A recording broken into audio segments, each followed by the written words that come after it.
Hello, and welcome to Your Killer Life, where together we tackle the reality of surviving a killer diagnosis like cancer, and I help guide you through creating your killer life.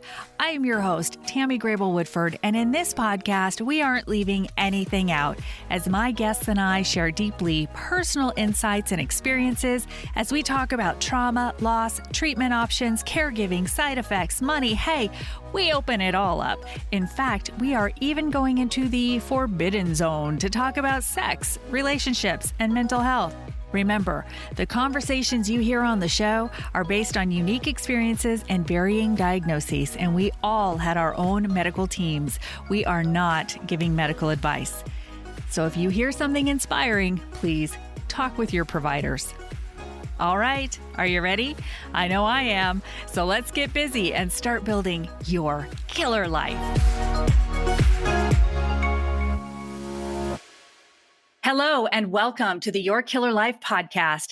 I am your host, Tammey Woodford, and I am so excited today because I have a very special guest with me, Whitney O'Connor. And Whitney, you are also known as the Boobie Queen, and I cannot wait to share your story with our listeners. So can you kick us off and tell us a little bit about you? Absolutely. Thank you for having me, Tammey. I'm super pumped to be here and chat with you about all things boobs. So, yeah, I am a 33-year-old, soon to be two-time breast cancer survivor. I'm currently going through my second round of treatment for breast cancer after a recurrence. I am also a licensed therapist as well and do that as my job and work for a crisis hospital. And have a little side business, which I will talk about with you guys. But yeah, in a nutshell, that's a little bit about me. So as a licensed therapist, I have to ask, do you work with other cancer patients and survivors, or is it outside of that and in something different? It's outside of that and in something different. However, I will say that we get people that come in who are in crisis because they just got bad news from the doctor and they're having a hard time with it. So, and they end up having a mental health crisis because of the news that they heard. So we do encounter lots of people, all ages, in the crisis center that are going through some sort of something. So I, of course, did my homework before we got on the podcast here. And if it's okay, I want to talk a little bit about when you were diagnosed, because you are, you're about to go through, you're a two-time survivor. You're only 33. And I was diagnosed at 43, and I'm older than that now. But, I would say both of us were diagnosed pretty young. You definitely very young. And so can you talk to us a little bit about how you discovered, what took you to the doctor, and just kind of that whole process when you found out that, what was going on in your life when you were diagnosed? Absolutely. So a lot was going on in my life, actually. I had just gotten married before I found out about breast cancer. So I got married on New Year's Eve in 2016. I went in January for my annual exam. And when I went in for my annual exam, my gynecologist was feeling some lumps in my breasts and wanted me to have a mammogram. And so I went in to get my mammogram. And then after my mammogram, they put me in this other room. And those of you out there who've been through this, about the other room. The other room. And so, went to the other room, and another doctor came in and said, yeah, we're going to have to do a biopsy. I didn't know exactly what that meant. I didn't know what was next. I didn't know that process.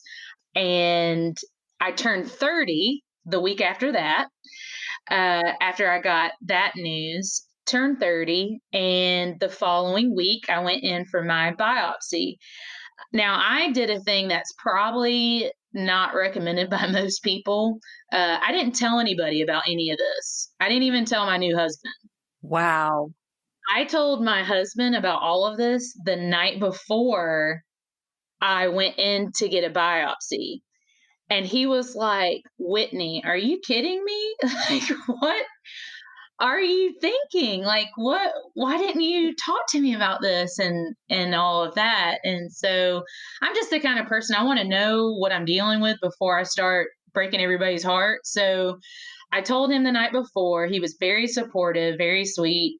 And we went in, did my biopsy, and got the news the next week or so that it was breast cancer. And not only was it breast cancer, it was stage 3 breast cancer. And it was recommended that I start moving with treatment immediately. So we had a lot of big decisions to make as a newlywed couple in a short period of time. So that was a little stressful. Yes. If you can imagine. So, yeah, that was the unexpected newlywed gift that we got. So you were diagnosed stage 3B, and it's interesting you say you don't know what the biopsy and the process. It's very interesting to me, especially now as I'm in more survivor groups. I'll admit, for me, I was very self-focused my first few years, right? I was researching everything relative to me. And so my diagnosis was infiltrating lobular carcinoma. And I didn't know. And for me, I found out the same day. I went for the mammo, and then I got tucked into that little room. Then I went and had an ultrasound, and her radiologist said, "You've got cancer, you've got a lot of it, and we need to do a biopsy." And then I got the phone call about mastectomies before I even had my biopsies. So it's interesting to me, like the timing is so different for each of us. And so what type of breast cancer were you diagnosed with? Because I really want to highlight that there are so many people think breast cancer is breast cancer and treatment is treatment. And I did until I was diagnosed with it. So can you talk a little bit about your specific type of cancer? Yeah, absolutely. So I was diagnosed with HER2 positive. I immediately went into surgery mode when I found out that I had cancer. So we had a lot of gift cards from our wedding, and we went to the store and went and bought a bunch of surgery materials like the wedge and like the pregnancy pillow, all of those different pillows and different things that they recommend you to have. That's what we spent our gift cards on. And we did that immediately. I did research, and I was just feeling more and more at ease about it because I could get these things off of me, right? I could go ahead and get the boobs away from me, and I was fine with that. Well, then after probably after a couple of weeks, I found out, you know what? I keep saying a week, couple weeks, all of these days blurred together. You know what I mean? Like I'm while I'm thinking about it, I'm like, was it 2 weeks? It was probably 2 days, but it felt like 2 weeks. But anyway, my surgeon was like, "Yeah, we're gonna have to do chemotherapy first and then surgery." And that was just like, "Oh, really? I have to have these things on me? Like, I just want to have the surgery. I want the boobies off. I'm okay with that. Let's just get it going." And I, was not happy about having to have to do chemo first. My father had to go through chemotherapy, and my mother and brother and I were great caretakers for him. And that was only 2 years prior to this diagnosis. Wow. Yeah, so I had my dad who had a brain tumor, chemo, cancer, and passed away. Then 2 years later, I had to tell my family all over again, "Hey, we got to do this cancer thing again." So I was familiar with what chemo looked like, and I was not looking forward to it. So that was the treatment recommendation, followed by radiation, which I did not do. So those are the things that were part of my treatment plan. It's interesting. You and I were talking a little bit in the what I like to call the technical green room about different treatment options and how everyone takes a different path, and even how recommendations are different. And I would say even now that I'm 5 years from my original diagnosis, it's interesting to see how some things are changing as far as medical recommendations, depending on the type of cancer that you have. So, but there was a reason that you declined radiation. And was it as much a choice as it was a medical recommendation, or was it both? And do you want to talk a little bit about that? Yes, absolutely. So it was recommended that I not have radiation, and the reason why is because I found out during the beginning of treatment that I have what's called Lee-Fermini syndrome, and it is a genetic disorder. It's extremely rare. Only 400 families are documented to even have this disorder. And basically, what it means is my T cells in my body are not defending my body from cancer. We all have T cells that are constantly being the gatekeepers, so to speak. Well, my gatekeepers were not working. So that's why I got cancer so young, at 30. Having radiation on top of that basically would cause more damage than good for me. It would damage more cells, which would create more cancer. And Lee-Fermini, when you have the TP53 gene, it's known as the cancer gene, which is another thing that it took me a long time to fully understand what all of that meant, to really wrap my brain around that. So the cancer gene, basically meaning that the odds of me getting cancer over and over again are quite high than the normal person. So people with Lee-Fermini have to constantly get scanned. We have to constantly go over labs and blood work and all those fun things with our doctor on a regular basis, just to make sure that we're on top of it. So that is why I did not do radiation the first time around when I was going through this in 2017. So when you went through this in 2017, did you find this out as part of genetic testing? Which, when I was diagnosed, that they didn't even do genetic testing, believe it or not. It was like not even mentioned to me. Oh, wow. I know. So all the time I'm asked if I've had genetic testing, and no, they didn't do that. And with stage 3B, I didn't even do a PET scan. Insurance denied it. So yeah, seriously. And that's why I'm always so amazed at the difference in the whole process, from doctor recommendations to insurance companies to what it is that we do. But did you find this out? Back to you. Did you find this out as part of your dad's treatment? Was this something that he had, or did you find this out as part of genetic testing from your diagnosis? I found this out through genetic testing through my diagnosis. The first week, so I found out in February, started treatment in March, and they did genetic testing with me in March. So it was at the beginning of my treatment process. We think that my father had it as well. We're not sure, but after lots of digging and researching with family, we looked at our family tree, we did the ancestry.com thing, and we looked at my family history as much as we could to try to figure out where it came from. And we do believe it came from my dad's side. I just had an uncle that passed away from pancreatic cancer in November in 2019.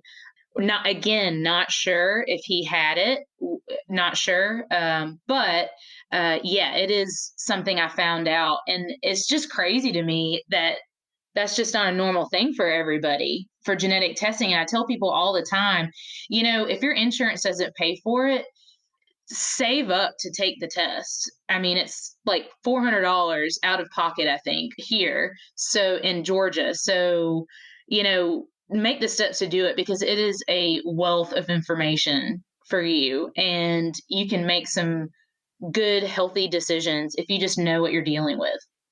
All that information is, and I know for me, when I was first diagnosed, I would cling to, because there's opinion and then there's data. And I lived for pathology reports. I lived for imaging reports. I lived for anything that I could count as quantifiable versus a medical opinion or recommendation. And that being just sort of how my brain tends to work. And at some point, maybe I should go do the genetic testing. I don't know.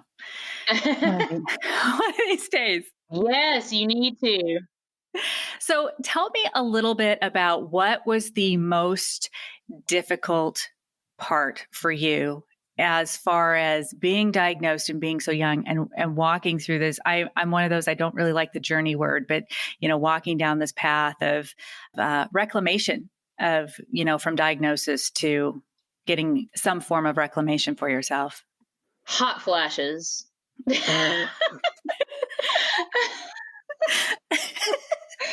Okay, let me explain. Okay, so you guys, this whole breast cancer thing, you will experience hot flashes. And I thought that this was a myth. I thought my mother was making these things up when she would complain about the temperature all the time and like stripping clothes off. I'm like, what are you doing? And they are real, you guys. They are real. And, it's a real thing. But in all seriousness, the main thing I learned about hot flashes is that the the treatment doesn't end with breast cancer once you ring the bell. We all ring a bell once we finish chemotherapy and whatever the treatment journey or regimen is looks like for you, we ring a bell and it's very exciting. But what they didn't tell me was that my body was going to constantly be trying to adapt to a new way. My hormones are going to be all over the place. I'm going to be different, whether I like it or not. I'm going to look differently. I'm going to feel differently. So, to be honest, Tammey, for me, the treatment part wasn't as difficult as the aftermath part, the survivor part. And, having anxiety, having depression, and having all these mental health issues. And I'm a therapist, and I mean, if you talk to anyone that knows me, they will tell you that I'm a pretty optimistic person. And it was difficult and it is difficult. And so we celebrate and we lift people up once they accomplish their goal of treatment. But what people forget is that the journey is not over, and it's a constant adaptation. I don't want to say battle because that makes it sound like it's all negative, and it's not, but it is a constant thing that we have to figure out as breast cancer survivors. And so I remember I was getting together with my girlfriends, and we had a girls' day and had arranged for someone to come and do massages for us and pamper us. And we were trying to just celebrate and all those things. And I went in for my massage, and halfway through it, it was a Thai massage, and she was doing some stretches with my hips. And we store energy in our hips, especially as women. And so when she was doing that, all of a sudden, I just had a full blown like meltdown, but in a good way. I mean, I just cried and cried and cried. And I looked at her, the massage therapist, and I just looked at her, and I don't know, it wasn't a fluid thought, but it just came to me. I was like, oh my God, I did it. Like, I did it. And it was just this revelation of, wow, I just did something really big and really hard, and it's over now. Whoa. And so I just didn't realize the big accomplishment that I even had until much later, if that makes sense. It does. And each of us can only speak from our own perspective and our own truths. And I have said that for me, I don't feel like I really processed it until I was done thinking and planning, because in the midst of the diagnosis and the surgeries and the recoveries, I was so laser focused on what do I need, especially in the beginning, what do I need to know today? What do I need to decide today? And then it was, what do I need to know this week? And what do I decide this week? And then eventually it was in the next few months. And then I hit a point and I was like, whoa, 6 months, I'm thinking 6 months ahead. And, eventually I got to the point of, I'm actually here and I probably will still be here for a while, because I hadn't accepted that yet. As I got to the end of that process, I was like, wow, now I can start feeling the things that I Mm. didn't feel and I didn't process. And I'll tell you, I photographed the whole journey. God only knows why. It's not like I posted the photos all over, but I have photos, and some of those photos, Whitney, I look back and I cry now. They'll make me cry because I don't know how on earth I survived that, how I endured that. And I have sort of changed my language a little bit. I'm not shy about saying it is a breast amputation. Like, don't church it up. Mm. It is an amputation, and it is brutal and it is violent in what it looks like and in that process. And until, you're sort of, until it's you going through it, right? You just sort of accept oh yeah, well, if you get breast cancer, it's okay. There's typically, the outcomes are really good, and you just have a mastectomy and chemotherapy, and that's just it. Bada bing, bada boom, and you're better. And no, it's not a case at Yeah. Well, all. you and I have a lot of similarities then, because I was the same way. We were in full blown, okay, what's the plan? What does the research say? What do the professionals say? Why does this professional differ from this one? What's the best preventative measure for this and that kind of thing? And so it wasn't until afterwards where I just was like, whoa, I just did this really big thing. I think a lot of me keeping it together had to do with my family as well. Like, we had just gone through this whole cancer thing with my dad, literally. And caretaking is not easy. It is taxing, it is tiresome, and not to mention you're watching someone that you love and care about kind of wither away, and you're trying to be joyful and make the best of it, and all these things, and it's just a lot. And so being a caretaker and a patient, as the patient, I stuffed probably more than I should have. I didn't want my new husband, first of all, to regret marrying me. And I didn't want my mother to go through this whole taxing process again with her daughter. And so there was a lot of that going on. And so I really, had to suck it up, buttercup kind of attitude, and just did it. And it was hard and difficult. Looking back, doing it again, it's a different process, which we can talk about in a minute. But yeah, so going through all of that and just trying to keep a straight face was interesting. Yeah, I think you are compelled to be strong for everybody else. It's a weird, and maybe even for yourself. I say that, it's for me in particular anyway, the 5 stages of grief. It was like a ping pong ball at a high velocity, because you think you have just gotten through one aspect of it and you get new news, new information, a new whatever treatment option, whatever it is. You now have a new thing to deny or grieve or get angry about. It's just Yeah. God. constantly bombarded. So, well, talk to us about the second diagnosis and sort of how that came about, if you knew or if that was part of your scans, and how you processed that, I love how you guys tackled this together. So for our listeners, I just want you to know that after this bit, we are going to talk about joy, because Whitney is one of the most joyful giving people. She's so amazing. And so there is so much good in this. But do tell us about that second time around, because were you 2 years out or like a year and a half out and diagnosed again, or?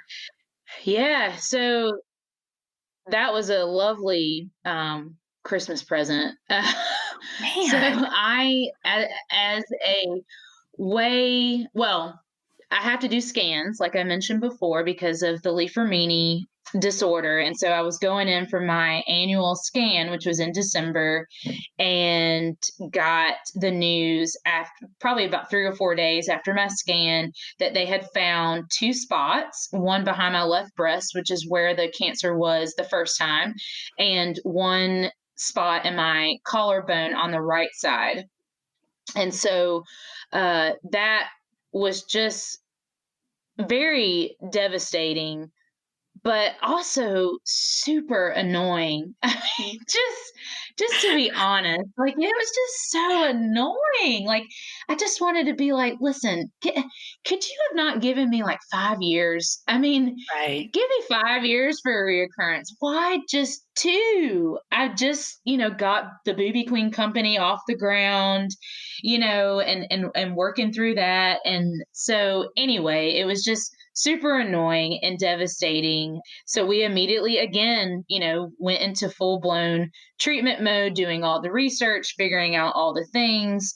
I got an opinion by my doctor, and we actually wanted a second opinion. My doctor encouraged us to get a second opinion. We flew from Georgia to Sloan Kettering in New York and met with their specialists there. We met with a oncologist, a surgeon, and a radiologist. And it was recommended that I go through chemotherapy again. It was recommended that I have surgery to remove the tissue where the tumor was once the chemotherapy was completed, and then it was recommended for me to do proton therapy, which is a type of radiation, but it's not as dangerous to my body as regular radiation. So that was recommended for me, and please, also this was all stage one. So for a normal person, probably surgery, maybe some radiation would suffice. But for me, since I'm so special, I get to do the whole daggum thing again. So you guys can't see me at home, but I am freshly bald and it is shining in the sun, um, nice and glistening. So yeah, here we are. You know what, though? I always thank Sinead O'Connor for making that an Oh, actual look before. I love it. So talk to me about finding joy, because this is so heavy and it can be so dark, and it's so hard sometimes to lift yourself up out of that and not get stuck and let your brain race ahead with all of the whatabouts, right? And even after, like, I'll tell you, I joke all the time, oh, it's got to be a cancer cavity. And it's not really a joke. I'm like, oh no, that's got to be a cancer bowl, right? Because you just always have that fear that I got a weird itch on my arm. It's so, you know, Yes. it's always there. But talk to us about how you find joy, how your husband, because this is a success story that so many women, I think, need to hear, that you had a person who stepped in and was caregiver, and you guys are still in it, and you're in it together, and you're strong. I can't wait for the listeners. We'll have some links to the is it Boobie Queen and Quarantine Chronicles? Yes. You Queen guys are and strong. quarantine show. That's it. So we'll have some links to that, because you guys are so together and so joyous. And of course, we all know there's dark times behind that. We can't be joyful all the time. But how do you find that joy? What advice do you have for folks in helping them find that joy? And talk to us about keys to relationship. Yeah, yeah, absolutely. The Boobie King, aka my husband, he is pretty much my biggest advocate that I have. He is a fighter as well. And when I say fighter, he actually did jujitsu and kickboxing and trained professionally for a period of time. And so his natural instinct is to fight. Well, when you watch your wife go through something like this, he can't do it for me. He can't, do the chemo. He can't do the surgery. He can't take my pain away. He can't do any of that. So, in all honesty, he had a hard time at first because he couldn't fight for me. And so he had to find different ways to fight. And his different ways were doing all the research, doing all those things that I didn't want to do, and figuring out how he could serve me instead of being lost in this anxiety cloud and being upset and, woe is me. He was in full blown solution mode and, what can I do? What can I do? And as for finding joy, that is something that he helped me do and I helped him do, to be quite honest. And in order to do that, we had to figure out what our needs were. So I'm an extrovert. He is an introvert, right? So we have different needs. I Yeah. love people. I love talking. I love, community. I love all that stuff. My husband is the opposite. He likes intimate community. He likes to be at home. He likes quality time in small groups. He likes quiet, which is so weird that he married me because I'm such a loud person. But but in order to find joy, we had to figure out what our needs were. For me to blare some music and invite 50 people over, that's not joyful for him.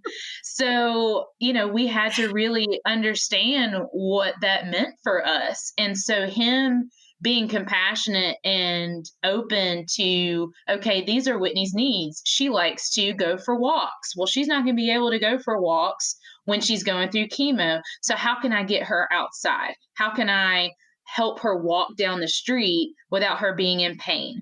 Whitney likes to cook. Well, she may not have the energy to cook. Okay, so what are her favorite recipes? How can I learn how to make it? Maybe she can help me make her favorite thing one night and show me how to make it.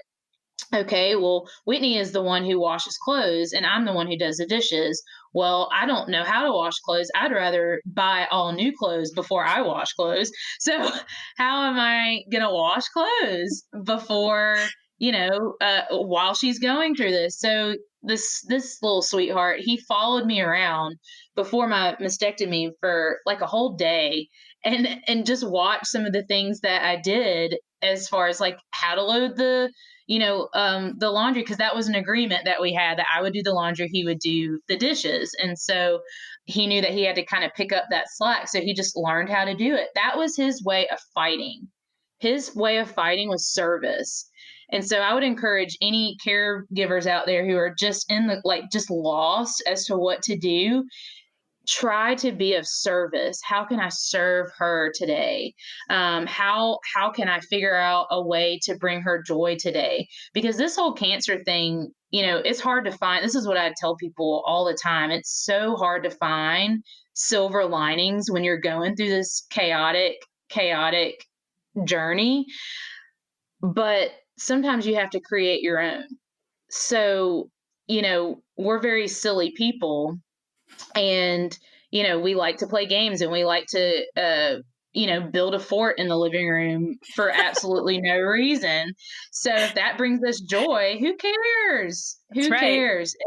Like, so you just have to create your own silver linings, and that's what we do. That's what we try to do to find joy, because some of this stuff is really hard to take on, and you can't do it unless you create your own silver lining. I love that. And it sounds like service is a very important love language for you, and that you also found joy in the Boobie Queen. And talk to us about for those that have listened from the beginning and they're like, what on earth is this Boobie Queen thing that they keep talking about? It seems like this was a way for you to pay it forward, to bring joy to others, and to share your light and energy. And it sounds like you guys are really good partners in this, solid partners in this Boobie King and Queen, or Queen and King process. So let's talk about Boobie royalty. Oh yeah, girl. So we are all things boobs in this house. There there are bras everywhere. So the Boobie Queen Company, what we do is we provide Boobie Crowns that I make out of bras, and we provide them to women who don't have the same support system as I had. When I was going through chemotherapy and going through this process, me and my husband would see women that were alone. They would do treatment alone. They would hear this news alone. They would have to talk to the doctor alone. They would have to go home alone, and all these things. And I just realized that I wasn't the only Boobie Queen out there, and there was tons of Boobie Queens. So how could I make them feel special? So I thought of this idea where I could do a 1-for-1 business. So for someone who wants to uplift the person in their life that is going through breast cancer, they could buy a Boobie Crown. And when you do buy a Boobie Crown, I donate one on your behalf. So when you buy one, you're buying two, one for your loved one and one for a person that I'm connected with, a few places around in my community that I make donations to. And definitely with this coronavirus stuff happening, I've been finding more and more folks at home, obviously, when they're going through treatment, even feeling more isolated, trying to target those women to give them Boobie Crowns. And all it is, you guys, it is a bra that you wear on your head like a crown. That's what it is. Okay. Okay, but that doesn't quite do it justice because it is a bedazzled bra that is on your head. So for those of you that are thinking, because you can't see us, who are thinking Weird Science, the movie from the 80s, it's not like that. It is shaped like a tiara, like a crown. And of course, we'll have links in the show notes, you guys, and also links to the videos and the website. But they're beautiful. So do you bedazzle them or does Chase bedazzle those? We both do, and he takes a lot of pride in his crowns that he makes. For every crown that I make, it takes him twice as long to make his than because he's so particular about it. It's so cute and so hilarious. But yes, he does help me make them. And we did do a Kickstarter that we started in February. We met our goal. We actually exceeded our goal, and that money was going to or is going to pay for production, is going to pay for materials to make Boobie Crowns for folks. People did pre-orders through the Kickstarter. The goal is to get them manufactured so that I can get them into as many, women's hands as I can. Caregivers are the main folks that reach out to me because they're clueless on what to do. I don't know about you, Tammey, but I get text, phone calls, emails on a weekly basis from friends, family members, random people saying, hey, I just found out that my friend has breast cancer and I have no idea what to do for her. What was helpful for you? And my fridge was filled with casseroles. Oh my gosh. In the South, that's what we do, y'all. We give each other casseroles when we don't know what to do, when someone dies, when someone's sick. That's what we do. We give casseroles, and we give fuzzy socks, we give blankets, we give adult coloring books, all of those things. And I got tons of that stuff, and I appreciated every single bit of it. I wouldn't be surprised if there was a casserole still frozen in my freezer right now, to be honest. But the thing about the Boobie Crown that I just really want people to get is that, yeah, you're wearing a bra on your head and it's silly, but it's also supposed to remind you of what you already are. You're not strong just because you have to go through breast cancer. You are strong to begin with. And we need to remember that. We need to remember that we were queens from the beginning. We had the tools from the beginning because we're going to go through hard things, whether that be cancer, whether that be the coronavirus, whether that be a loss and a death, losing our jobs, financial struggles, whatever it is. We're going to go through hard stuff, and we are strong enough to do it. So that is what the Boobie Crown is supposed to be for, is to ignite the queen that's already inside you. And that's what I try to proclaim and empower women to do when they put these bras on their heads. I love it. And they are gorgeous. Like, seriously, when you describe what it is, it's hard to imagine that it's a gorgeous, gorgeous thing, but they're absolutely beautiful. Thank you. You're so welcome. They are. So you have your crown shop. You are also a speaker, and you, of course, are an advocate, and with everything that you do in supporting other women who are going through that same journey. And so before we wrap up, would you like to tell our listeners where they can find you, learn more about your journey, and find their own crown? Or I'm sure that if there's somebody listening that isn't going through it right now, would like to do a buy one and, just donate both of them, they could probably do that too, I imagine. Absolutely. So you can go to www.boobiecrowns.com. There is a place on there that you can make a donation if you would like to contribute. All of that money goes towards production of donated Boobie Crowns. And you can do that on the website. There's also a spot on my website that you can look into speaking. I do love to speak. I love to share my story. I love to talk. And I just think it's important for people to be empowered through my cancer journey, but also to see what they can accomplish on their own and realize that we're all going to go through hard stuff. And so you can check that out. You can follow me on Instagram, Boobie Queen Chronicles, and see what I'm up to, what shenanigans I'm up to. My husband and I decided to start a YouTube channel because it is 37 days that I've been home. And what else do we have to do? So we decided to start a YouTube channel, and you will find me pranking my husband, dancing, clowning around. We will be in our robes because we love robes, and don't judge us. We will always be wearing our robes during our YouTube shows. So you can check that out. It's called Queen in Quarantine on YouTube.